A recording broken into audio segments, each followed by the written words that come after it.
Bem, pessoal, então vamos lá. Voltando aqui. Então, aqui no Brasil, né, esse processo de industrialização, de urbanização, perdão, ele vem a acontecer a partir, né, de meados dos anos 60. Anos 70, no censo dos anos 70, a população urbana já era maior que a população rural. Por que isso?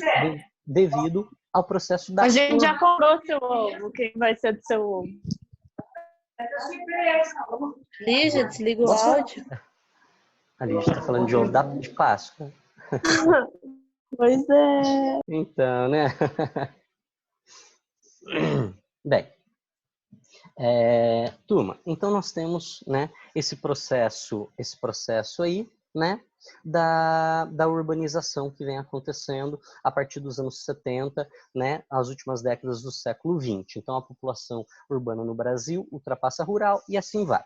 Ó, de acordo com estatísticas oficiais produzidas em 2004, né, pelo IBGE, cerca de 81% da população brasileira estava concentrada nas cidades, no ano de 2000. Então, em 2004, foi produzido pelo IBGE que, no ano 2000, aproximadamente 81% da população estava vivendo nas cidades, tá? Esse número deve ser um pouco maior hoje, eu não lembro qual é o número correto, mas a população brasileira é majoritariamente urbana nos dias de hoje, tá? Aqui nós temos, né, um gráfico que traz essa ideia aí da população, tá? Olha que interessante esse gráfico, porque muitas vezes a gente fica em dúvida, né? Quantos habitantes tem em cada década, quantos habitantes que tinham no Brasil. Então lá, na década de 50, nós tínhamos uma população urbana que era 36%, ou seja, nós tínhamos uma população de mais ou menos seus 50 e poucos milhões de habitantes, e 36% desse montante era rural. A maioria era rural. Por favor, agora apaguem os desenhos para mim. Obrigado. Aqui, na década de 60, a população já estava próxima a 70 milhões de habitantes e o número da urbanização aumentou para 45, né? Nos anos 70, a população torna-se majoritariamente urbana, tá? E aqui é onde, né, tem algumas musiquinhas ufanistas, igual aquela música que fala, né, 90 milhões em ação, para frente Brasil, salve a seleção. Nos anos 80, chegamos a 120 milhões de habitantes, tá? 90, passamos de 140 e 75% já era urbano, e nos anos 2000, majoritariamente urbano, chegando aí próximo, nos anos 2000, estávamos próximos a 170 milhões. Hoje, 2020, nós temos uma estimativa 210 milhões de habitantes, tá? Bem, com relação aí ao êxodo rural, né, e suas causas. Por que as pessoas resolveram sair do meio rural e ir para as cidades, né? Então temos aqui o processo de urbanização brasileira está relacionado então com o êxodo rural, as pessoas saírem do campo e ir para a cidade. Primeiro ponto, expulsão da força de trabalho do campo.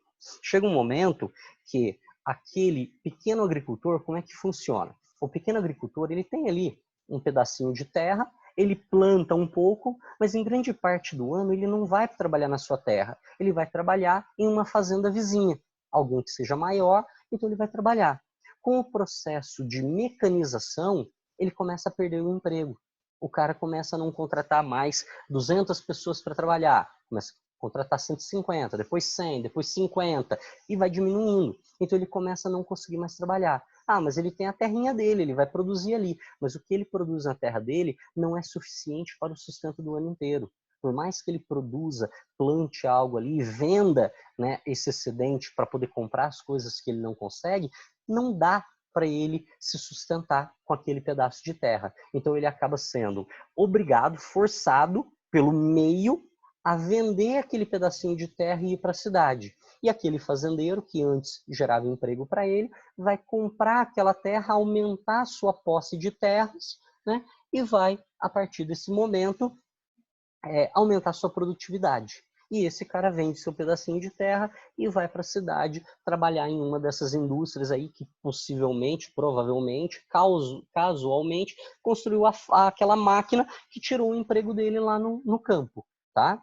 Temos aqui, então, né, formação de uma superpopulação relativa, né? Então, começa a aumentar a população que vai para que vai estar no campo, mas que não vai mais, essa mão de obra não vai ser mais absorvida pelo campo, tá? E aí começa essa expulsão, começa a gerar os grandes latifúndios, ou aumentar esses latifúndios. O grande produtor rural aumenta mais as suas terras, e esse pessoal que tem lá 7, 10, 15 filhos, começa a não conseguir mais se sustentar. Então ele precisa ir para a cidade. Do lado de cá, nós temos a atração da força de trabalho nas cidades. Enquanto falta mão de obra no campo, começa a ter mão de obra para trabalhar na fábrica ou em setores que vão ser necessários por conta da fábrica. Poxa, não vai precisar trabalhar, eu não vou trabalhar na fábrica, mas eu vou trabalhar de motorista que vai levar o pessoal para trabalhar na fábrica. Eu vou montar um restaurante que o pessoal vai sair da fábrica e vai almoçar no meu restaurante, né? Ou qualquer outro gênero do tipo, tá? Então, não necessariamente só na fábrica vão trabalhar, mas eles vão trabalhar por causa da fábrica gerar emprego ali, tá? Então, nós temos ali a atração da força de trabalho nas cidades, vai gerar emprego e vai ter o surgimento também do trabalho informal. Então, pode ser que eu não consiga adentrar ao mercado de trabalho formal, mas eu vou ficar na porta da fábrica ali e vou vender uma balinha de coco, eu vou vender um queijo que eu comprei em determinado lugar, vou vender alguma coisa. Então, esse trabalho informal também começa a aumentar, tá? Eu estou colocando na porta da fábrica, gente, mas vocês vão analisar aí quantos trabalhos informais que existem, né? E agora, em tempos de crise, começa a aumentar mais ainda. Quem tiver dúvidas disso, entra no iFood e dá uma olhada. Quantas coisas para comer, quantas empresas ou coisas que existiam para vender lá antes da crise e quantas tem hoje. Muitas e muitas empresas começaram a colocar no iFood. E tem muitas ali que não são empresas formais. O cara montou lá uma hamburgueria no fundo da casa dele, na área de churrasqueira dele, e está produzindo. Então, esse trabalho informal, ele aumenta também em épocas de crise como essa que nós estamos vivendo, tá bem? Bem, penúltimo slide aí para a gente finalizar, né? Temos a urbanização e desigualdades regionais, tá? Então, percebemos aqui que tínhamos a porcentagem da população urbana, né? Lá na década de 50, a gente já percebia que a região sudeste tinha uma população mais urbanizada que as outras regiões. E isso veio aumentando no decorrer das décadas. Hoje não, perdão, nos anos 2000, mais de 90% da população do Sudeste já era urbanizada, né? Hoje nós devemos estar aí próximos aí dos seus 94, 95%. Isso é muito próximo a países de primeiro mundo. A urbanização do Sudeste é muito próxima à urbanização de países de primeiro mundo, tá? E temos regiões que ainda não conseguiram se urbanizar por completo, né? Exemplo aqui é o Nordeste, o Norte, que estavam aí na casa dos seus 60 e poucos % urbanizados, tá? Então a gente vê que algumas regiões mais, outras menos urbanizadas. E o último slide aí, falamos sobre a rede urbana brasileira, né? Então temos aqui um mapinha falando sobre as chamadas metrópoles globais, né? Rio de Janeiro, São Paulo. Depois temos metrópole nacional. São Paulo entra como uma metrópole nacional. Rio de Janeiro não entra, mas São Paulo entra, porque o que você precisar, se você for encontrar alguma coisa, vai ser em São Paulo, né? Lá tem tudo que você precisar, você vai encontrar naquela cidade. Se você não encontrar, é porque não existe no Brasil, tá? Então isso é muito importante aí. E aí vem diminuindo, ó, metrópole regional, centro regional, né? E vai diminuindo esses pontos aí, tá bem? Bem, turma, terminamos aí a aula de hoje, tá? Espero que tenham entendido, que tenham compreendido. Claro, algumas coisinhas faltam da apostila, outras passam, mas espero que tenha sido legal. Gostaria que vocês fizessem para mim os exercícios das aulas. Eu acho que eu já tinha passado da aula 15 e 16, mas que fizessem aí da 17 e 18, né? Para a gente terminar essa apostila. E a outra apostila, vocês têm acesso a ela lá pelo site do Poliedro? Sim, a gente tem sim. Sim, tem? Então tá bom. Aí eu começo na semana que vem a apostila nova, tá? Que a gente já vai tocando o barco para começar. Vocês têm alguma dúvida, alguma coisa que não entenderam? Tá tudo tranquilo, Clígia. Tudo Pra tranquilo? mim tá tranquilo também. Então tá bom. Essa De matéria boas. essa matéria é bem tranquilinha, ela é revisão dos anos anteriores, né? Então é bem de boa. Pessoal, por favor, ativem aí seus vídeos para mim, para que eu possa vê-los. O vídeo? É, Ai, Cleide, eu tô feia. tá feia não, Vídeo é melhor Caterina. que É maldade isso aí, Não hein? querem? Então tá bom. Sem problemas. Era só para eu matar um pouquinho a saudade de vocês. Mas a saudade pela voz, Lígia. É só pela voz a saudade? Então, beleza.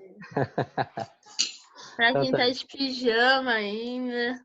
é? É que aqui vocês não estão vendo, mas eu só tô mostrando aqui do meio do peito para cima. Se for ver a parte de baixo, vocês vão dar risada, gente. De shortão, chinelo, né? Bem, galerinha, obrigado aí pela participação de vocês, viu? Valeu. Semana que vem vocês querem continuar aqui com as lives? Vocês querem que eu grave vídeo? O que vocês acham melhor? Pô, eu acho que live, Clígia. Acho que tá... Live é melhor. Ô, Cleide, não tem como você fazer, tipo, os dois? Não, fica muito pra você, né? Essa aula aqui, Caterina, essa aula aqui eu vou subi-la lá pra página, pro YouTube, tá? Então aí fica assim. Isso que eu acho que fica mais fácil. Porque se eu for gravar um vídeo falando a mesma coisa que eu vou falar aqui na live, fica não tem nada a ver. maçante, né? Não tem nada a ver. Então, eu subo esses vídeos aqui. O slide eu já mandei para vocês ontem, tá? Eu vi, eu tô seguindo nisso aqui. Isso. E aí eu subo essas aulas. A aula de ontem eu já subi e hoje à tarde eu subo a aula de hoje também. Tá bem? Fechou. Combinado, fechou. Então tá bom, galera. Bom almoço. Valeu, Clígia. Obrigadão. Tchau, Clígia. Obrigada pela aula. Igualmente. Obrigada. Tchau, Tchau, tchau. obrigada. Até Falou. mais.